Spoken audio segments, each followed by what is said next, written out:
আসেন কাকলি ম্যাডাম আসেন। শুধু দেশের উন্নয়নে কাজ করলে হইব, বাড়ি ঘরে কাজ করতে হইব না? বাড়ি ঘরের আবার কিসের কাজ? আপনি কানা হয়ে গেছেন? আপনি চোখে দেখেন না এই জামা কাপড় ময়লা, হাড়ি পাতিল গুলা ময়লা, সব ময়লা করে রয়েছে। ওমা, যাও এগুলো ধুয়ে নিয়ে এসো। এই শার্টগুলো তো আমি কালকেই ধুয়ে দিলাম, আর থালা বাটিও তো সকালবেলা পরিষ্কার করে তারপর ইউনিয়ন পরিষদে গেলাম। এগুলো নোংরা হইলো কেমনে? ভালো করে পরিষ্কার করো না, এই জন্য ময়লা হয়ে রয়েছে। কাজ করার সময় মন কই থাকে? ইউনিয়ন পরিষদে গিয়ে পড়ে থাকে। যাও এখন গিয়ে সব পরিষ্কার করে নিয়ে এসো। আমি ইউনিয়ন পরিষদে আজকে অনেক কাজ করছি, রাস্তাঘাট ভিজিটে গেছি, আমার শরীর অনেক টায়ার্ড। আমি এগুলো এখন ধুইতে পারবো না, ফালায় রাখো, আমি পরে ধুইতেছি। অসম্ভব, এই সব কিছু এখন পরিষ্কার করতে হইব। জামা কাপড় এখন ধুইতে হইব, কালকে আমার মিটিং আছে। এই পরিষ্কার জামা পরে আমি মিটিংয়ে যাবো। আরে জামা গায়ে দিয়ে নাইলে মিটিংয়ে যাইবা, হাড়ি পাতিল গায়ে দিয়ে তোর মিটিংয়ে যাইবা না। হাড়ি পাতিল এখন ধুইতে হইব কেন? কারণ আমি নোংরা পছন্দ করি না। আমার বাড়িতে হাড়ি পাতিল নোংরা থাকবো, এটা আমি একদম মাইনে নিতে পারব না। বসির এতগুলা কাজ আমি এখন করতে পারবো না। তুমি কোন শার্টটা কালকে মিটিংয়ে পরবা সেটা দেখায় দাও, আমি ওইটা ধুয়ে দিতাছি। আমার না শরীরে একটু এনার্জি নাই। আমারও কোনো এনার্জি আছিল না। তুমি আমারে দিয়ে রাস্তার কাজ করাইছো, মাটি কাটাইছো। আমি যেহেতু মাটি কাটছি, সেহেতু তোমার হাড়ি পাতিল পরিষ্কার করতে হইব, জামা কাপড় পরিষ্কার করতে হইব। যাও। দেখো বসির, তুমি অন্যায় করছো, আমি সেটা শাস্তি দিছি, তুমি সেটা বাড়িতে টাইনে আনতেছো কেন? কাজের জায়গায় কাজ, সংসারের জায়গায় সংসার। এই তো লাইনে আসছো। আমি তো কাজের জায়গায় কাজটা ঠিক মতো করে আসছি, এখন তুমি সংসারের জায়গায় ঠিক মতো সংসারটা করো, সংসারের জিনিসপত্র পরিষ্কার করো। যাইতে বলছি যাও, পুকুরে যায় সব ধুয়ে নিয়ে আসো। বসির, তুমি কিন্তু বাড়াবাড়ি করতেছো। শুরুটা আমি করছি? শুরুটা তো তুমিই করছো। এতগুলা মানুষের সামনে আমার অপমান করছো, আমার দিয়ে মাটি কাটানে কাজ করাইছো। যাইতে বলছি না, এখন যাও পুকুর ঘাটে গিয়ে সব পরিষ্কার করে নিয়ে এসো। তুমি না মানুষ না, তুমি একটা পশু। হ্যাঁ আমি পশু, আমি বান্দর পশু, আর তুমি বান্দরের বউ। ঠিক মতো পরিষ্কার করো, বান্দরের নাচ কারে করে দেখামো। তাড়াতাড়ি নিয়ে যাও। এক বনে বাঘ তুমি, আরেক বনে আমি। তুমি প্রফেশনাল আর আমি করি এই বিছার চাদর কেদা বালিশ এটি যা আছে সব ধুয়ে নিয়ে এসো। যাও। সকালে এদিকে নিয়ে যাও। সন্ধ্যায় শিকারি। এটা ধুয়ে নিয়ে যাও। একটু একটু যাও যাও যাও, সুন্দর করে পড়। হ্যাঁ কিছুর আর যা আছে সব নিয়ে যাও, এটি সব কোথায় রেখো। যাবো কোন দিক দিয়ে? নাও তাদের নাও। জীবনের কি স্কুটি বানাইছে। কন্ডিশন, ঘরের নেত্রী বিভীষণ।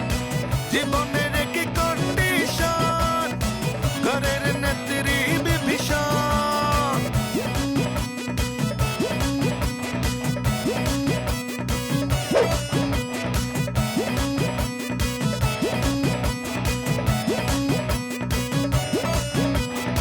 জীবনের কি কন্ডিশন, ঘরের নেত্রী বিভীষণ।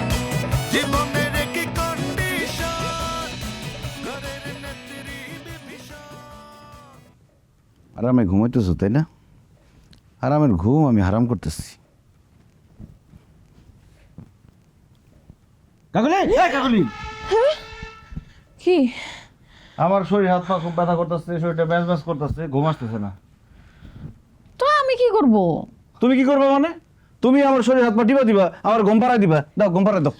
দেখো আমার এখন ঘুমে চোখ ফাইটে দিতেছে, আমি এখন পারবো না, আমি ঘুম। এই! আমার হয় কেন? তোমার চোখে ঘুম আছে, আমার চোখে তো ঘুম নাই। আগে আমার সুন্দর করে হাত পা টিপা আমার ঘুম পাড়াই দিবা, তারপর তুমি ঘুমাবো।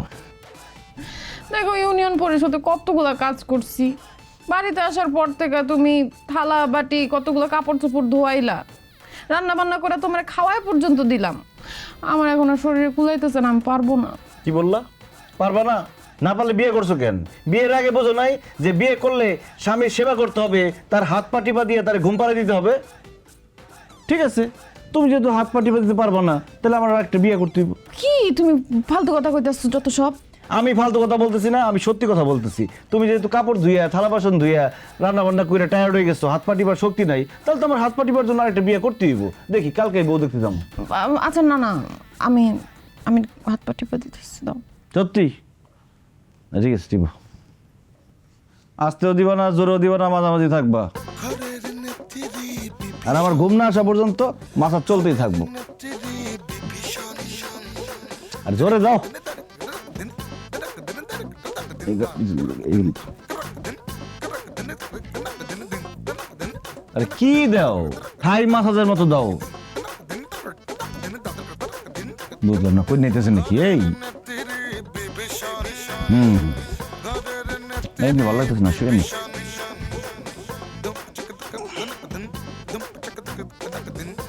ভালো মতো দাও, না ঘুমানো পর্যন্ত মাসাজ চলতেই থাকবে।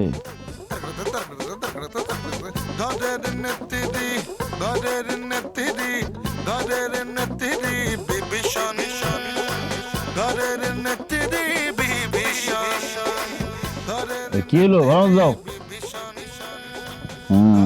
নেত্রী, ঘরের নেত্রী বিভীষণ। যেগুলো ম্যাডাম সরাসরি অ্যাকাউন্টে চলে যায়, যারা আর কি অ্যাকাউন্ট নাই। মরিয়ম, জি ম্যাডাম। বিধবা ভাতার সবাই আসছে?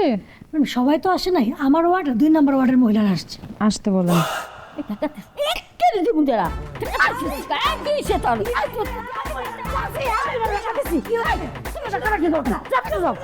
মরিয়ম, আপনি ওনাদের সঙ্গে চিল্লাচিল্লি কেন করতেছেন? ওনারা তো ফকির মিসকিন না, ওনাদের সঙ্গে আস্তে ধীরে ভালো ব্যবহার করুন। জি ম্যাডাম। আসতে বলেন। আস্তে আস্তে আসেন, আসেন আসেন আসেন। জি। খালার নাম হইতেছে, ফুলবানু। এই যে ফুলবানু। জি। নেন নেন খালা। আসেন। জুলেখা বেগম। জুলেখা বেগম, এই যে খালা। মাগো, আল্লাহ তোমার বাসায় রাখুক। দোয়া করি যেন সারা জীবন তুমি আমাকে ইউনিয়ন পরিষদে থাকো। ধন্যবাদ চাচি, দোয়া করেন। নেক্সট আসেন। আসেন। আপনি আকলিমা বেগম না? জি চেয়ারম্যান সাহেবা। আপনার জামাইয়ের নাম তো মনু মিয়া। জি আরে আজকে তো বিধবা ভাতা দেয়া হইতেছে, আপনি আসছেন কেন? ম্যাডাম, আমি তো বিধবা, জন্য বিধবা ভাতা নিতে এসেছি। আপনি বিধবা মানে কি বলতেছেন এইসব? সেই দিন না আপনার স্বামী আয়সা রিলিফের চাল নিয়ে গেল। মানে ম্যাডাম, ওটা আমার স্বামী না, হয়তো আমার স্বামীর নাম দেখতো অন্য কেউ। এই একদম ফালতু কথা বলবেন না। আপনার স্বামীর মতো একটা দ্বিতীয় মানুষ আমাদের ইউনিয়নের মধ্যে নাই ম্যাডাম। সে একদম মিথ্যা কথা বলতেছে। আমি আসার আগে তার জামাইকে দেখে আসছি, সে দোকানে বসে বসে চা খাইতেছে, আড্ডা মারতেছে।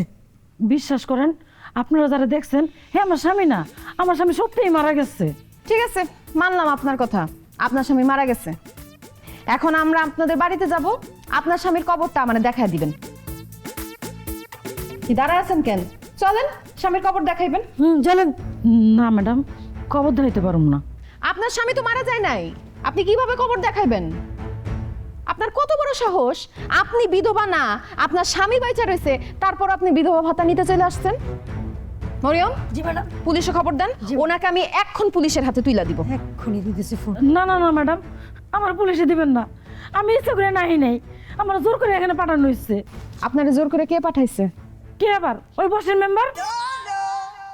আমগেন অনেকেরই স্বামী আছে, কিন্তু বসের মেম্বার আমগরে বিধবা সাজাইয়া বিধবা ভাতা নেয়, নিয়ে তারপর আমগো 100-200 টাকা দেয়, আর বাকি টাকা সবাই নিজেই নিয়ে যায়। আমরা কিছু কইলে আমগো ধমক দিয়ে তারা দেয়। ম্যাডাম, আমরা যা করছি বসের মেম্বারের কথা করছি, তারা ভয় পেয়ে করছি, আমগরে মাফ করে দেন ম্যাডাম, আমরা এরকম ভুলা জীবনও করুম না ম্যাডাম। বসির মেম্বার এইভাবে 2 নাম্বারই করে সরকারের টাকা লুটপাট করে খাইতেছে, তারে উচিত শিক্ষা দেওয়া হবে। আকলিমা বেগম, আপনি সাক্ষী দিবেন। জি আছে মরিয়ম, জি ম্যাডাম। সব ওয়ার্ড মেম্বারদের খবর দেন, বলেন আজকে জরুরি মিটিং ডাকা হয়েছে। জি ম্যাডাম। আমি আপনি বসেন, আসেন।